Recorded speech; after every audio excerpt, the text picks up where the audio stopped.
This is Wright Brennan with Lost in the Midlands, brought to you by C. Wright Roofing, and it is a special day today. We have episode 2 with a veteran, a Paralympian, an entrepreneur, a father of 3, Michael Wishnia, Wish Firearms and Tactical Training.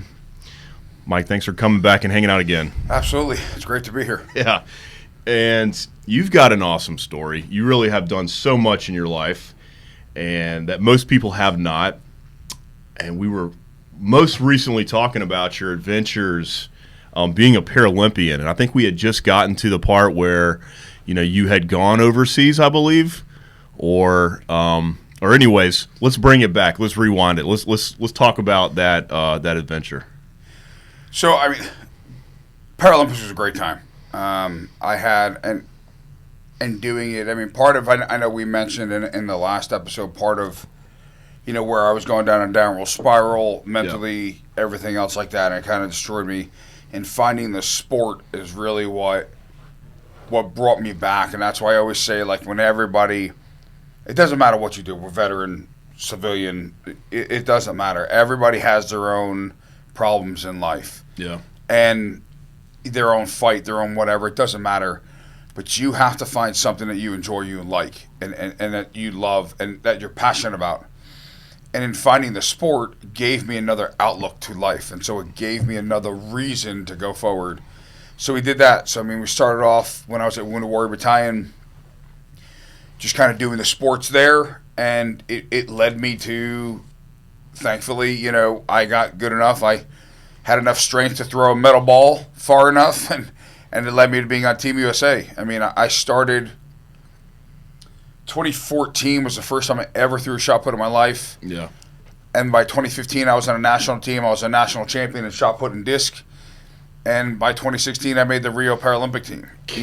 And I've been a shot, and ideally, they took discus out of my classification, but I hold the American record for both of them. I don't know if we said that last time, but I have the American record for shot and disc here, and nobody's even close to it. And I continue to do it. I don't do it internationally anymore, but I do it going to small competitions. University of Clemson has a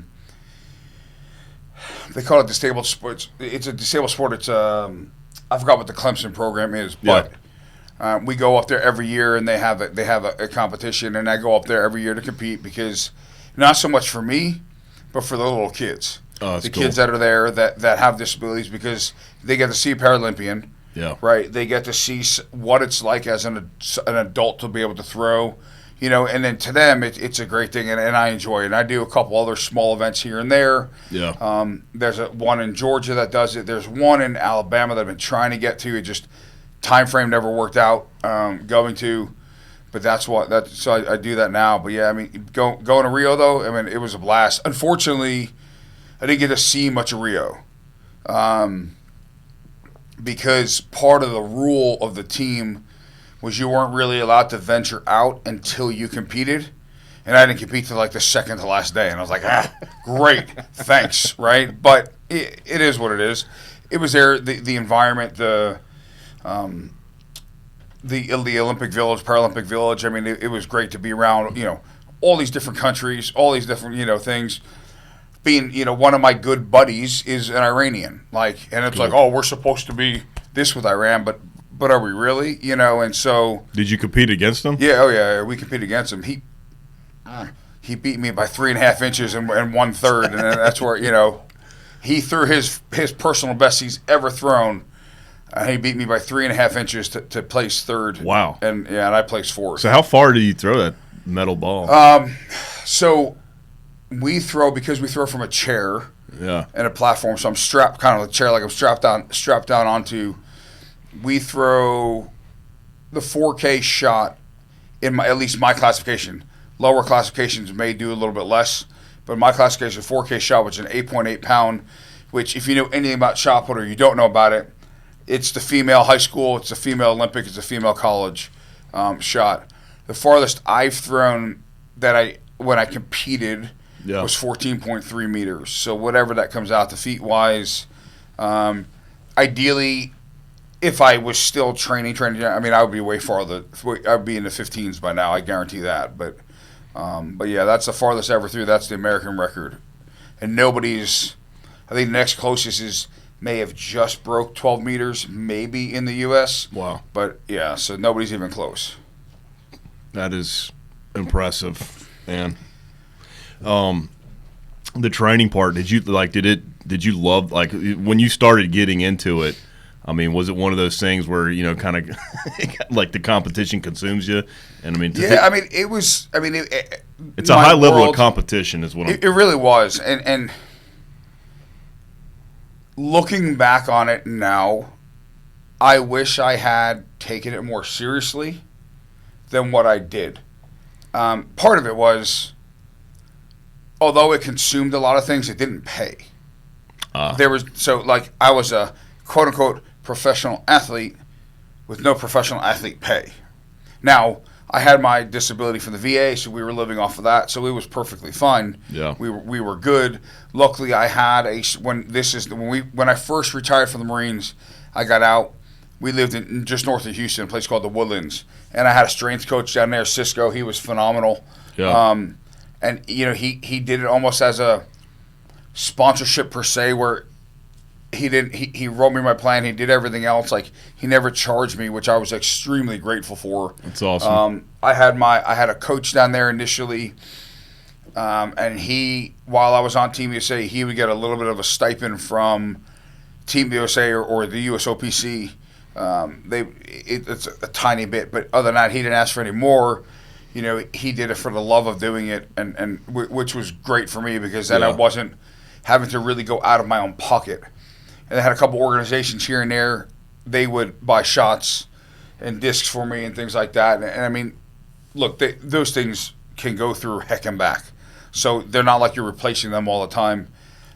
But so my biggest thing was, I wish I took the eating more seriously and the aspect of being a quote unquote athlete more seriously. And I'd never been around that. Right, like, I had been a Marine, I had done all that, and like, yeah, that was serious, that was life and death, but I'd never been a professional athlete, you know, in this world. And I mean, I still did extremely well for what it did. Yeah. But the more that I know now, you know, I thought I used the fact ideally of like, oh well, I'm a shot putter, I'm supposed to be big, I can do whatever I want, you know, and just get strong and just so I don't have to worry about it. And that's a complete horrible mentality.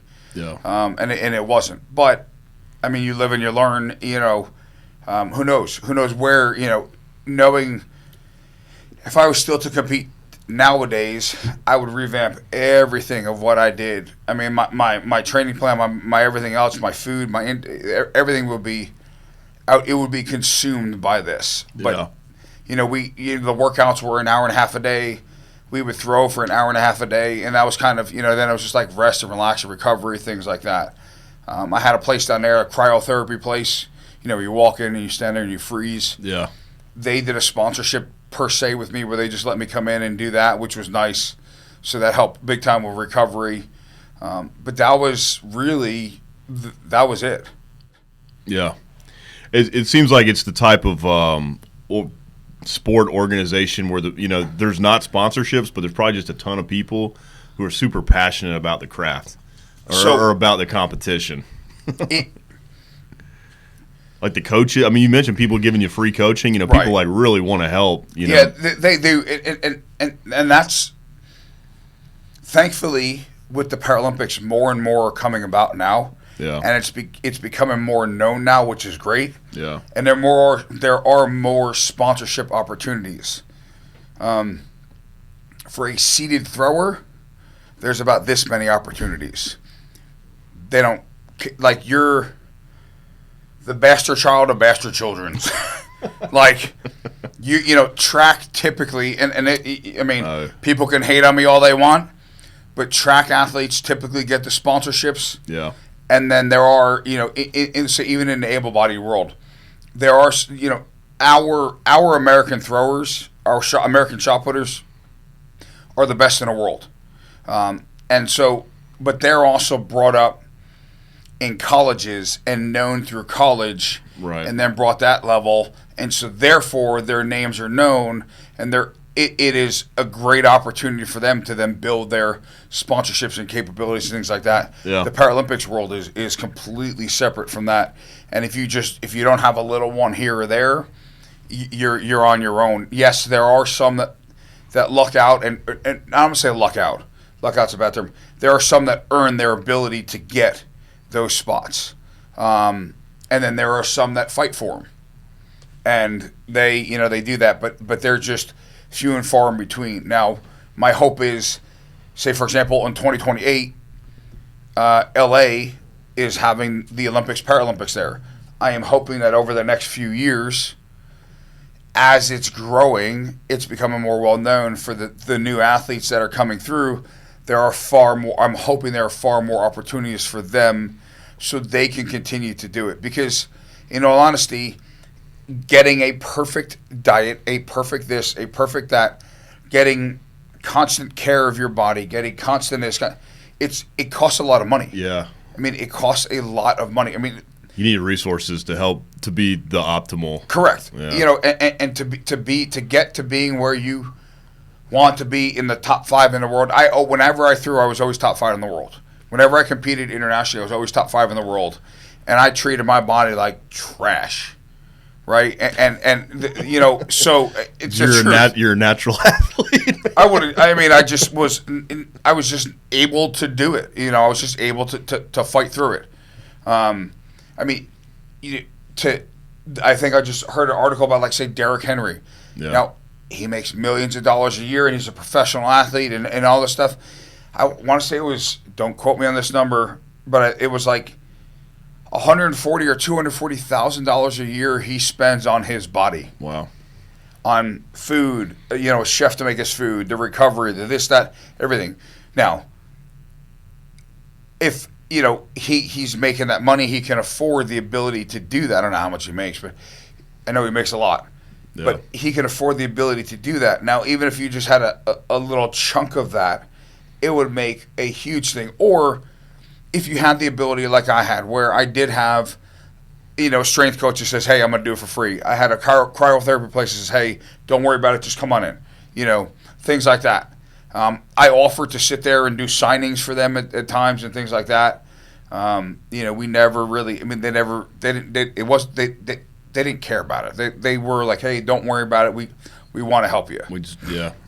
So I was lucky for that, but. Well, that's pretty cool. I mean, world class.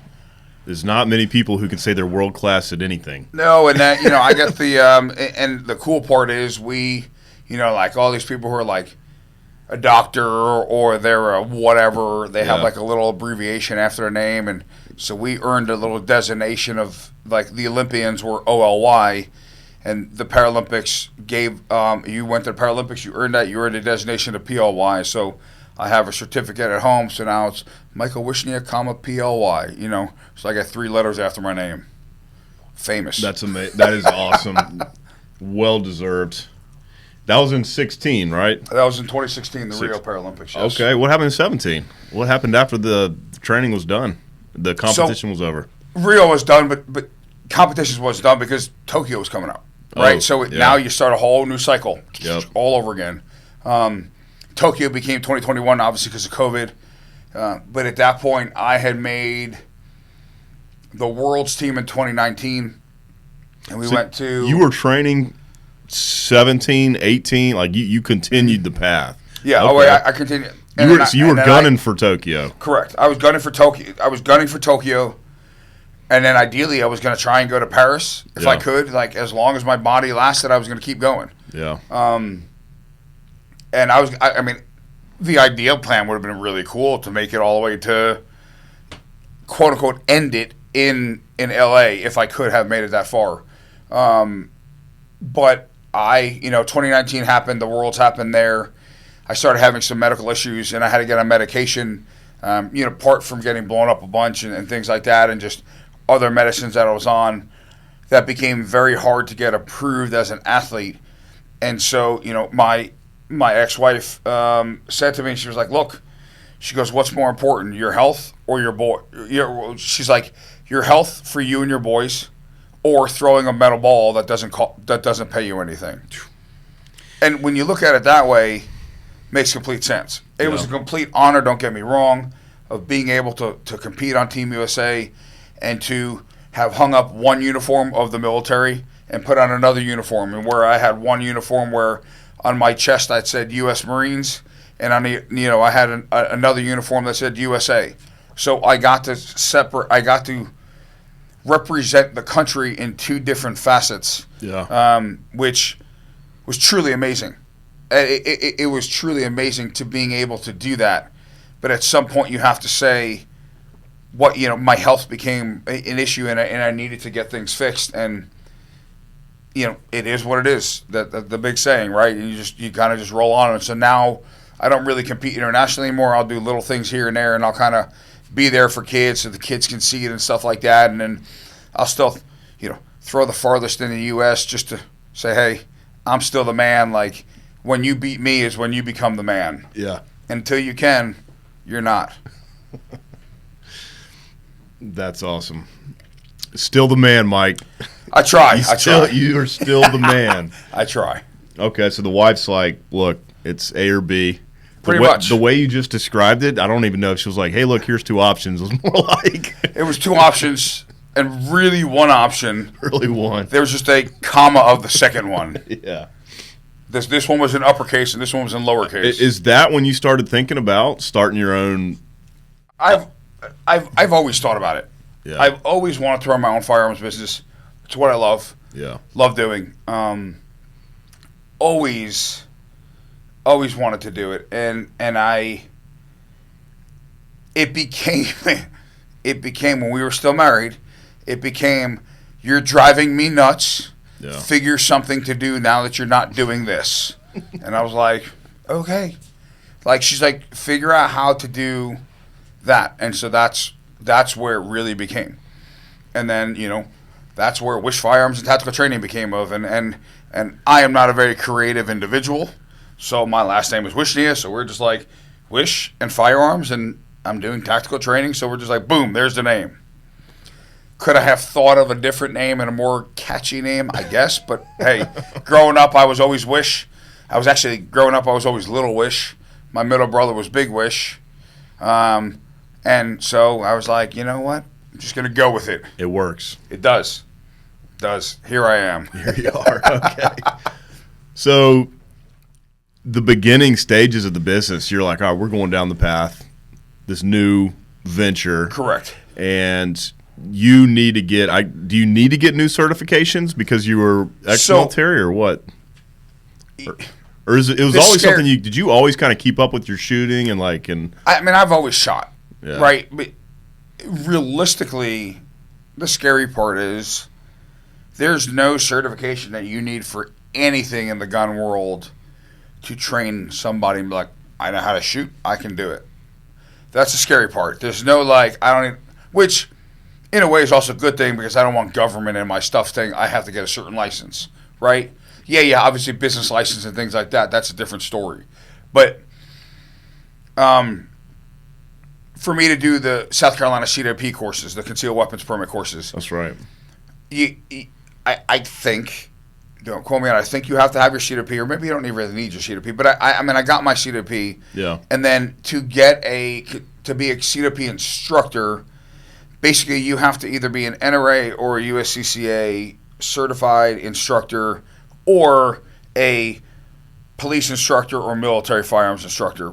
Ideally one of those four. There may be something else that's in there.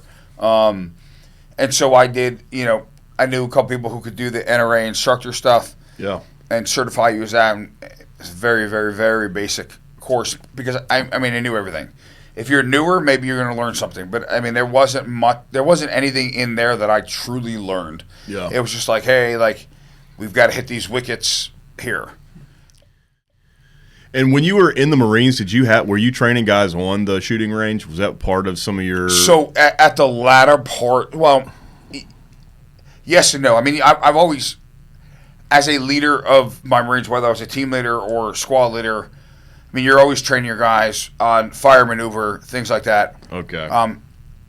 Even if not like officially like quote unquote on the range as a coach or things like that, but you're training. I mean, you're training these dudes when we are at the rifle range or when we're doing infantry ranges. I mean, I'm training them all on all the stuff, whether it's machine guns. Yeah. In my element, there are other elements. Mortar. I'm not teaching people how to use mortars. Yeah. Right. That's not my element. I was a rifleman. I was a rifle squad leader. So I was teaching all those guys what they need to know there. And then after I got hurt. This is Wright Brennan, the owner of Sea Right Roofing. When it comes to the maintenance of your roof, you want to know that you have an experienced team that knows what they're doing. And with 10 years in the business, we check all the boxes. Leaky roof, storm damage, or just overdue on maintenance, give us a call at 803-828-4181 for a free estimate. Again, that's 803-828-4181. And remember, our commitment is to roof it the right way. I was a staff in COIC of the 1st Marine Regiment Marksmanship Training Unit. They call it the MTU. So I oversaw the regiment going through all of their rifle and pistol courses. I had guys that were underneath me that were the instructors and PMIs and things like that I oversaw all of them to make sure they did everything right. And I did a lot of the paperwork, and I basically kind of tried to let those guys deal with what they had to deal with, and I took all the political BS whatever world, if you want, and dealt with all that and dealt with the higher ups to make sure, when people had an issue or somebody failed or whatever and they're getting pissed off at them, they're like, hey, go talk to him. So I dealt with those guys a ton. Yes, I was out there with them, but most of my stuff then was in there, and then we ran the indoor simulators as well for the regiment. We had some dignitaries and officials come through, and like federal judges and things like that. We oversaw all those. But yeah, so I mean, I've always been around training individuals on firearm shoot for 20 years. Yeah. Well, you mentioned, like you said, it was your element. I was thinking back when we were on the range, I was like, this is definitely Wishnia's element. I mean, I love it. The way you would kind of maneuver around and kind of like catch and see things, it just seemed like, man, this is really kind of like, obviously. Yeah, and it's very easy to me. Like, I look at other instructors that are newer, and I'm like, what are you doing? Like, and I don't say that. I say it in my head, right? Yeah. It's like, hey, like, you should be doing this. And I don't ever get anybody else's, unless there's a safety hazard. Yeah. But if there's not somebody's gonna get hurt, I stay out of it. Yeah. It's not my world. Not my world to tell an instructor, hey, this is going on, unless they ask me for help. If they need help with something, then yeah, I'll step up and I'll help them out. Because again, to me, running through it is so easy. It's just, when you did the rifle classes and or even the CWP, whatever, it's just, to me, running through that, it's like second nature. What classes? Let's run through what you're offering now. I mean, I've taken a few of them. So I was actually thinking about this driving up here. I offer you could probably have an episode 3 on everything that I offer. But you still offer the CWP? So I still do the CWP. Cool. Although, yes, South Carolina went constitutional carry, there are still benefits to it. Number one, reciprocity with other states. You still need the concealed weapons permit. If North Carolina doesn't have it, right? So if you go to North Carolina, you can't carry in North Carolina unless you're open carrying, because they allow open carry. But if you want to conceal, you still have to have it. And in some of the other states that are constitutional carry, and we have reciprocity with, I think it's like 35 states. We were the 29th that went concealed, constitutional. But you still need reciprocity with the other states, and that's where the permit helps. But it also helps with background checks, where the ATF has approved South Carolina as one of the states that if you have your concealed weapons permit and your driver's license and your CWP address match and everything matches, and it's still valid and it's still good, it's not expired, then when you go purchase a firearm in South Carolina, you can be waived of the background check because you already have your background check completed. Yeah. And you're approved to be able to carry. And so that is a massive benefit, because we can go talk on and on about it, but you can be put in a delay for no reason. I have a guy right now. I have a FFL, Federal Firearms License, and I sell guns and do transfers of guns. And guy, every single time this guy buys a gun, he says he's put on a delay, and he has to wait about a week and change till it comes back, and then he can pick up the firearm. I was like, well, take your class. Time to get the C&P, buddy. You Yep. know, and so he's going to come in my February 22nd class. But I still do them for those reasons, and then there's other reasons of just learning the laws. Yeah. Right, learning the laws and knowing what is important and what's, you know, when you can shoot, when you can't shoot. So I do the concealed weapons permit. I do beginner stuff for rifle, pistol, and shotgun. More advanced shooting, right? Whether it's concealed drawing, defensive pistol stuff, I can do all that. You've done the carbine level 1 and level 2 courses for the AR carbines. You know, level 1 is the more basic-ish, taking apart, putting it back together, and then getting on the range and doing that. And this is a very quick synopsis of it. But learning the taking apart, putting back together, getting on the range, shooting a couple hundred rounds. Level 2 is just going straight into it and doing more shooting and moving, shooting around barricades. If I have a group of people working with partners, working with groups, Yeah. you know. That was a fun class. Multiple target engagement, things like that. But then, you know, there's also the basic rifle class that if somebody doesn't want to go to that route, but they want to do just a beginner rifle, then I'll do that too. I do the same thing with shotgun. I have, you know, a basic shotgun course, learning all the parts of shotgun, loading, unloading, stance, grip, sighting in, and then shooting a couple rounds here and there. So I do that as well. You know, on top of realistically anything, I do private lessons. So if somebody wants to do private lessons and build their skill sets, then we build their skill sets, you know, that stuff as well. But I'm also a situational awareness and an active shooter instructor, so I teach those courses as well. I'm a stop to bleed instructor, so I do stop to bleed courses, medical courses, which are extremely valuable, not just in the gun world where somebody gets shot, what do you do? But, you know, I always joke around, you own, you know, See Right Roofing, right? What, God forbid, somebody falls off a roof, a ladder falls on somebody, something happens, and they slice open their legs. Yeah. Do the guys know how to apply a tourniquet? Do they know how to pack a wound? Do you have the equipment to do that so that medical can get to them? Because if you hit an artery, you only have a certain amount of minutes until medical gets there. And so when you look at all of those things, it's like, okay, this is something, you know, like I was like, I've got to, I always like to add more tools to the tool shed. Right. Right? And maybe I have too many things going on and I offer so many things, but I'd rather offer too much than not enough. Because I want people to come to me, to look at me as a business and say, hey, like, you're a one-stop shop. Look, hey, can you come to our business and do a situation awareness course? Absolutely can. Right? If you have power and you have where I can hook my printer up, or my computer up to, and I can use a PowerPoint, we're good. Yep. You know, and I can come to you, and then we can set up future training where if you've got an element that you want to learn medical stuff and stop the bleed, we can do that too. You know, so it's an endless process of there, and it doesn't have to be a roofing company. It doesn't have to be a firearms company. It could be any business, anywhere. Somebody can get hurt, something can fall on somebody, and do you have the medical equipment available? And you don't have to spend thousands and thousands of dollars. That's crazy, right? But do you have it available? Do you have the knowledge to know what to do? Because when the push comes to shove, if something does happen and you don't know, that person's going to die, and their hands lie on you as the business owner. And so that's where you have to think, okay, I've got to get this done. I've got to get this trained. Churches. You do a lot of church situational awareness. We do. So churches, synagogues, mosques, whatever. Whoever's got any security element, do a security element course for them, but also for the whole church.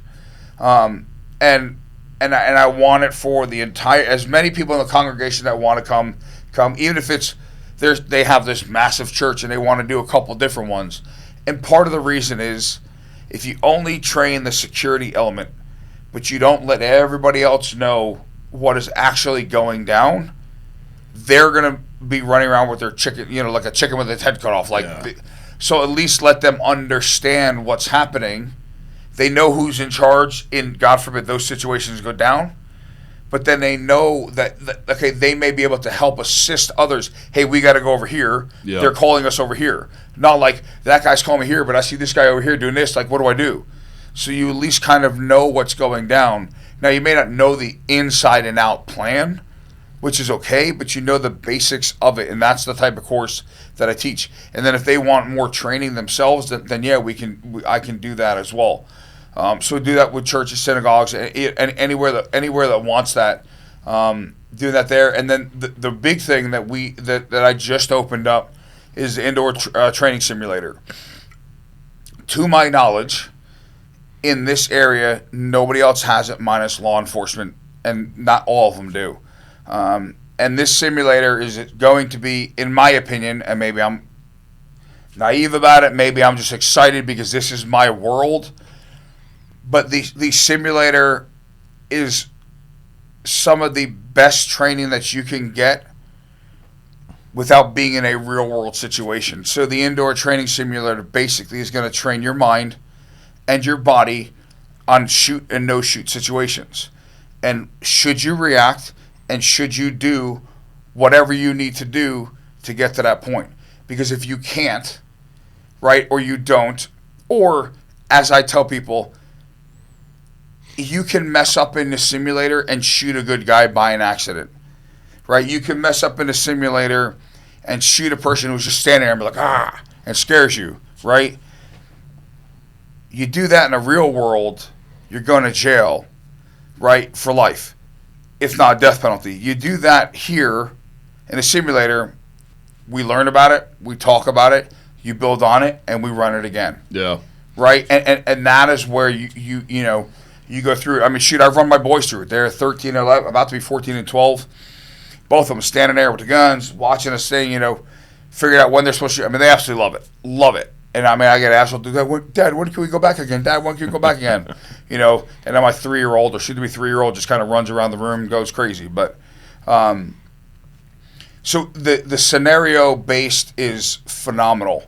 And it doesn't exist unless you're in the real-world situation. And although, yes, this is a quote-unquote video game per se with a big screen and a projector that you're looking at. Yeah. But it's still, even though it's not a real situation, I mean, there's so many different elements. I'm just kind of like running it through my own mind. Like, when you're in the situation, you want to at least know exactly which elements make it okay to pull the trigger and which elements make it not okay if you're going to, if going to jail for life's on the line. Right. And this simulator is a TI Training Recon simulator. It was based for law enforcement. Yeah. So a lot of the scenarios are law enforcement based. And I tell people that. I said, look, it's okay. You don't have to pretend you're a cop. But it's still, can you shoot or not shoot? Bank robbery, right? You go in there, what if you're just a civilian Joe Schmo with a gun in the bank? I mean, the rules are probably pretty close to a civilian with the gun and a cop. There's got to be a reason. There's got to be a reason for you to pull the trigger, right? There's got to be a reason for you to do what you're doing. There's a scenario in there where you're at the ATM machine and a guy comes up with you with a crowbar and he's like standing there yelling at you, and he's like, I mean, ideally in that scenario, a guy with a crowbar standing there yelling at you, like looking violent, you can say that's intent. However, the point of this scenario is to see what he does. And then I, as the instructor, can get on the computer and say run away or attack. And I have that choice. And so then he can attack you or he can run away. And so you are there and you have to make that decision, like, do I shoot that person? Or, oh my God, they ran away. And now they run away. Or as soon as they run away, do you shoot them? And then not even just that. There's scenarios where movie theaters, people are running out of the movie theaters. Are you going to by accidentally just shoot one of them because you know that there's gunshots and you hear gunshots and you see somebody running towards you? Or you have your gun up and you're pointing at them. Now you're flagging these innocent people that are running towards you, running away from the bad guy inside. Yeah. And so these are all things that you should be thinking about as a firearm, And so that's where you learn in this scenario, and then in this thing. And so one of what I'm going to start doing is, when we run these scenario-based courses, is we're going to do about I'll say an hour and a half, give or take, on the simulator, and then we're going to do another hour and a half. I really have to look at the PowerPoint, but do your stop the bleed. Yeah. And so I'm going to combine the two. So then you can do the scenario based, and then you can do stop the bleed, and then you can get a certificate for that you completed the stop the bleed course. And that way you can get the best of both worlds, if you will. That is at my classroom. That is not mobile, so I can't bring that anywhere. Yeah. So you have to come to me. But it is truly we're going to be, not going to say one of my biggest pitches, but it's going to be one of my biggest things that I'm trying to push now. Because you have to train on the range. You have to shoot. You have to get familiarized. You have to learn shooting and moving, right? Like, you can't just sit there and shoot at a squared up target thinking that that's okay, because that's not real world. But on top of that, you have to train your mind on whether or not you should pull the trigger or not pull the trigger. And you kind of go from there. And there's ideas about thinking about doing like a date night where, say Friday night, come in for a couple, comes in for 30 minutes, and we'll just say 6 to 6:30, and they come in, they mess around. It won't be the same as a class, but they'll just get to run different scenarios or play different games, if you will, on there, because there's different things like. It sounds like a fun day. Yeah. I mean, I would. I'll go out on myself, but and so kind of set up where I have a couple different couples that are 6 to 6:30, 6:30 to 7, whatever, and they just come and go. They do their thing.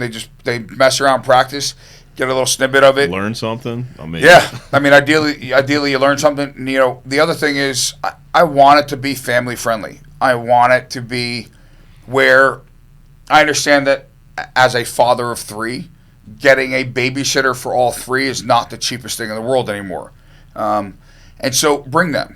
Yeah. Right now, if they're going to train and they're old enough to train, and you allow them to do the training, then they have to take up a spot. But if they're just going to be there, that's fine. And if you're like, oh, I'm going to get aggravated, I'm going to get this, I'm going to that. If you don't think they're not going to aggravate you in a real world situation, how would you? This is the perfect time to figure that out now. Yeah. Right? Let them sit there on their little iPad and play with this and eat their food and drink their whatever, and they're there. The only prefaces that I say is some of these things have curse words in them.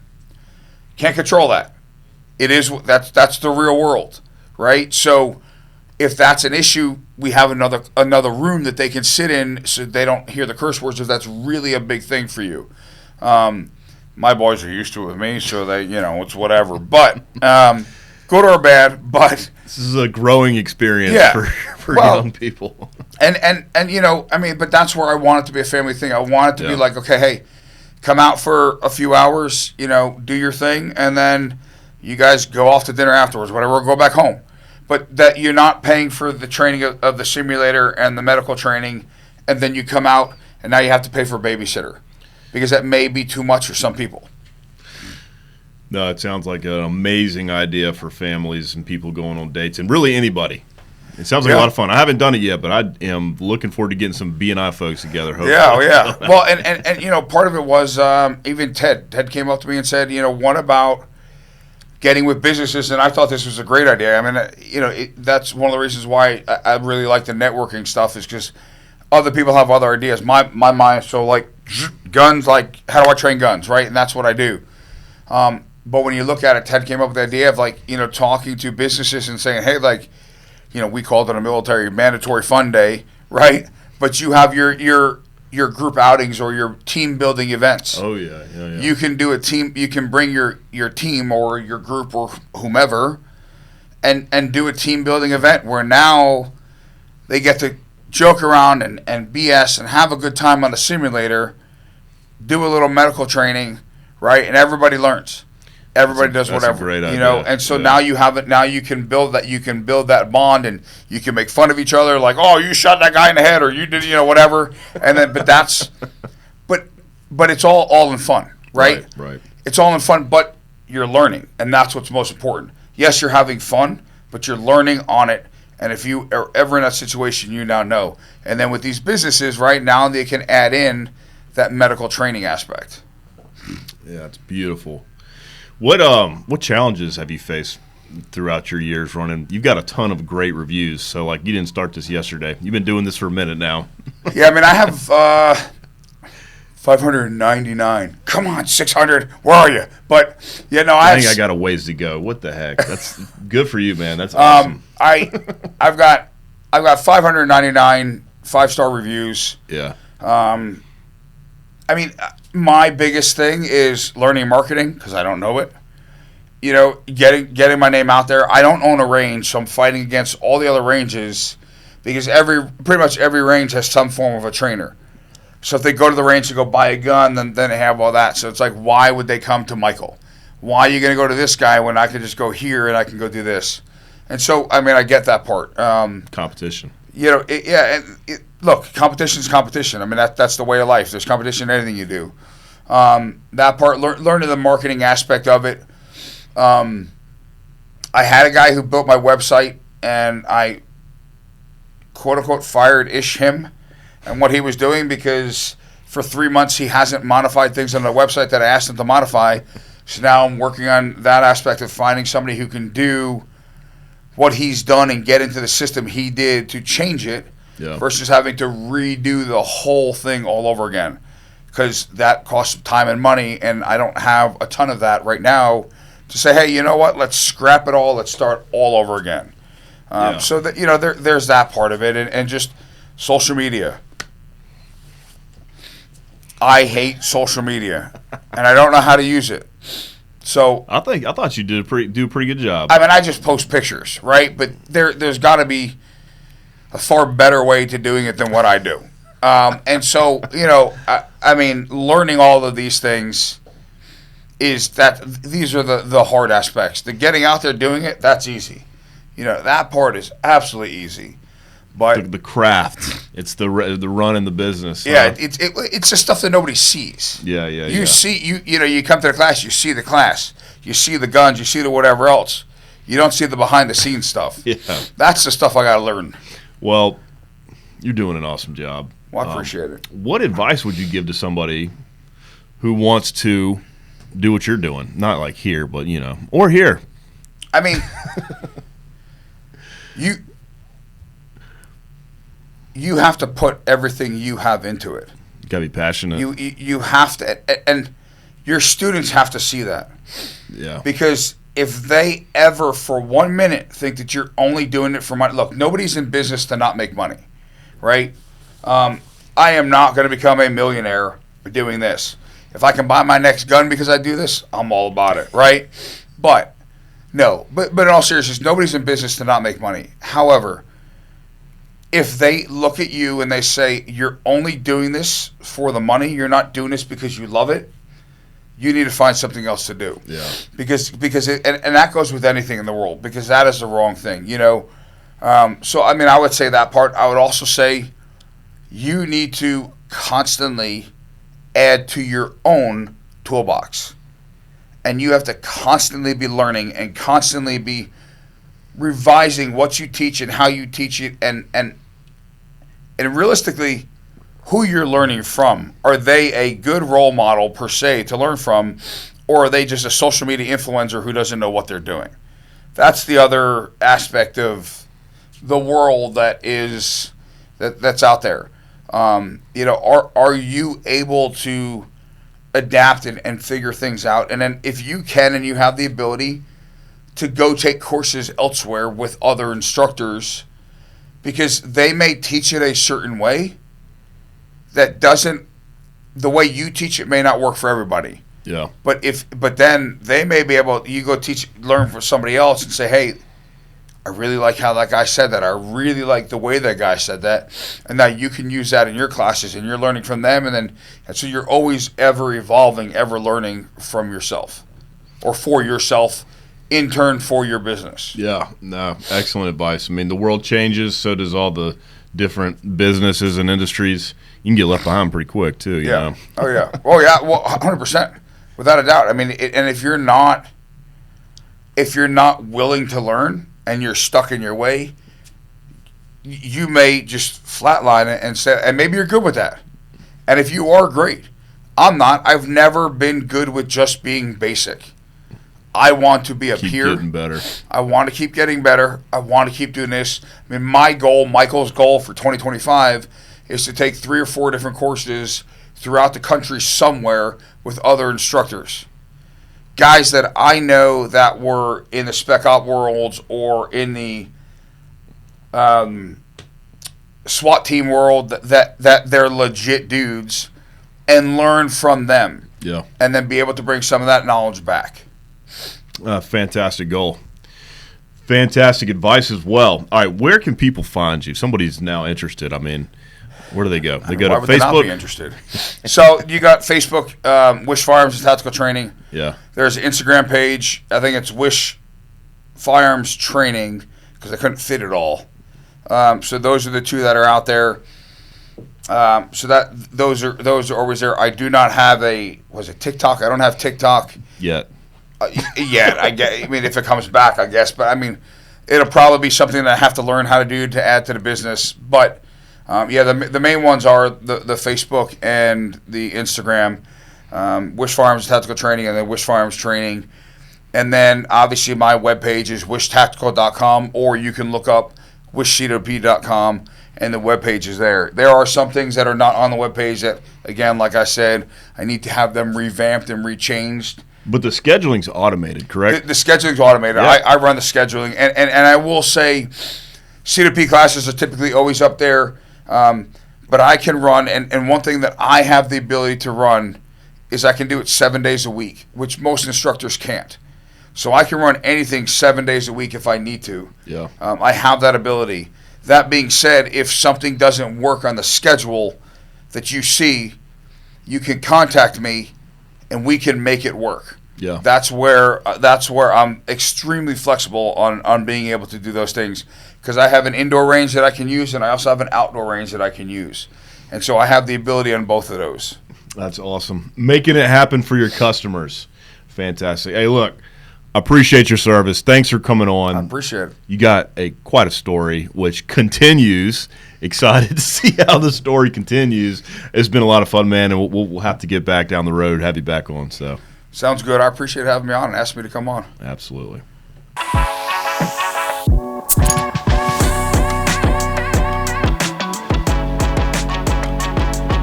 Hey everyone, many thanks for watching. If you enjoyed this episode, give us a follow and click the bell to stay up to date on future episodes, or click the link to watch another previous episode. Also, don't forget to like, share, and please leave us a comment. We'd love to hear your feedback.